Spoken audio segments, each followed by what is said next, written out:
Évangile de Jésus-Christ selon saint Luc.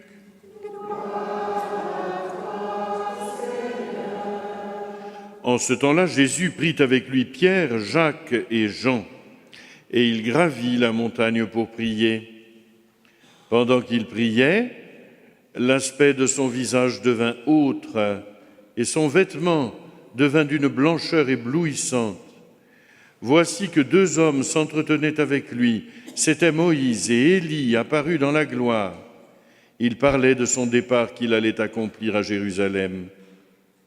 Pierre et ses compagnons étaient accablés de sommeil, mais restant éveillés, ils virent la gloire de Jésus et les deux hommes à ses côtés.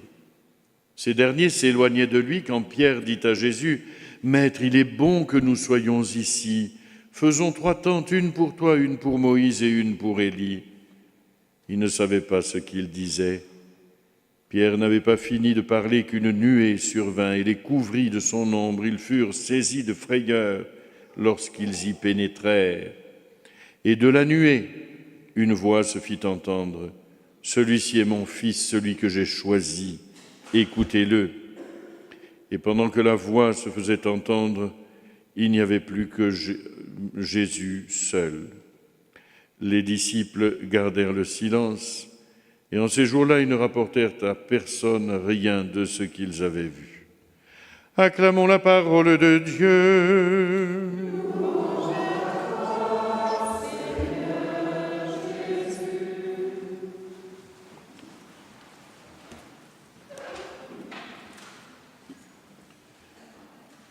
Jésus gravit la montagne, nous dit l'Évangile, et lorsque l'Écriture s'exprime ainsi, nous savons que l'instant est solennel. La montagne, c'est le lieu où l'on rencontre Dieu, c'est le lieu où Dieu se révèle. Ce n'est pas pour rien que la Sainte Vierge vous a fait monter sur la montagne, chers amis. L'instant est solennel. Pourtant, Jésus ne va pas donner un enseignement comme au mont des Béatitudes. Non, il ne nous parle pas, il se transfigure. Il ne va pas faire un discours, il se transfigure. Mieux que toutes les paroles, c'est son être qui parle. Dieu se révèle sur la montagne. La Torah fut donnée à Moïse sur le Sinaï. Mais là, sur le Tabor, c'est Jésus qui se révèle comme la Torah faite chair, qui manifeste la gloire de Dieu. Il est la vérité vivante dans toute sa beauté. Moïse et Élie l'accompagnent. Moïse, c'est la loi, Élie représente les prophètes.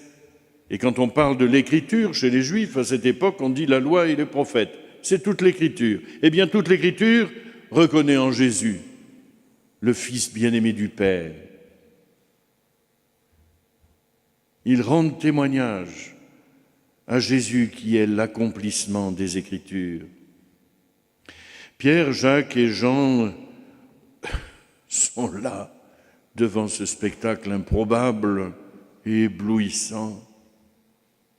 Et ils font l'expérience de quelque chose de vrai et de bon. Mais ils expérimentent aussi quelque chose de beau. Ils expérimentent la beauté de la Trinité elle-même. La nuée, c'est l'Esprit Saint. La voix du Père retentit. Jésus est désigné comme le Fils bien-aimé.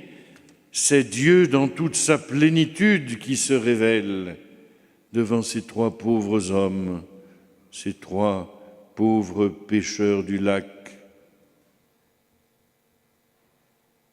Et c'est cette expérience qui pousse Pierre à vouloir faire durer cet instant inouï de grâce et de beauté. Il est bon que nous soyons ici, il est beau que nous soyons ici. Cette révélation de la Trinité sainte trouvera son plein accomplissement sur une autre hauteur, sur le calvaire. un peu plus tard. On dit que la transfiguration est là pour donner du courage aux apôtres qui vont devoir affronter les horreurs de la passion et la nouvelle étonnante de la résurrection. Les apôtres sont invités à regarder déjà et à contempler la beauté de l'amour crucifié. Oui, sur la croix, c'est le cœur de Dieu qui nous aime. Montons avec Jésus et les apôtres, contemplons avec eux la divine beauté qui rayonne dans la croix et la résurrection du Christ. Avec eux, revivons le mystère de Pâques. Oui, contemplons la beauté crucifiée sur la croix. La douceur et la mort pénètrent en Dieu. Grâce à son amour des sans-dieux, Dieu a aimé ceux qui ne l'aimaient pas jusqu'au bout. La souffrance divine, la mort en Dieu, la faiblesse du Tout-Puissant sont autant pour nous de révélations de son amour pour les hommes. La beauté de l'amour qui donne tout. Tel est l'amour incroyable et si tendre qui nous attire, qui nous entraîne, qui nous fascine. Au pied de la croix, cet amour exprime la véritable beauté qui sauve. Oh, Dieu ne vient pas nous donner une réponse théorique à la question de la souffrance. Jésus ne leur dit pas sur la montagne, voilà ce qui va se passer, je vais souffrir, mais ne vous inquiétez pas. Mais non. La réponse de Jésus, c'est sa transfiguration. Il ne fait pas de théorie. Notre Dieu ne nous raconte pas des histoires. Il s'offre. Il s'offre comme réceptacle de toute la souffrance du monde. Il manifeste son amour de miséricorde et de tendre fidélité. C'est la beauté d'un amour qui va jusqu'au bout. Et après le vendredi saint, à Pâques, resplendit la beauté qui sauve, l'amour rayonnant. C'est le tourbillon vivifiant qui nous invite à sortir de nous-mêmes, à nous oublier, à savourer la beauté du don gratuit, du don de soi. Les apôtres sont donc témoins de la beauté divine, de la beauté salvatrice du Christ au sommet du Tabor. Ils contemplent la beauté du pasteur, cet amour intense qui le pousse au don total de lui-même. Se laisser aimer par lui, ce sera pour nous faire l'expérience de la beauté qui sauve, ne nous laisser sauver par la beauté qui sauve. En ce lieu de beauté où nous sommes, dans ce cirque paisible et puissant de montagne, nous pouvons faire cette expérience de la beauté qui sauve.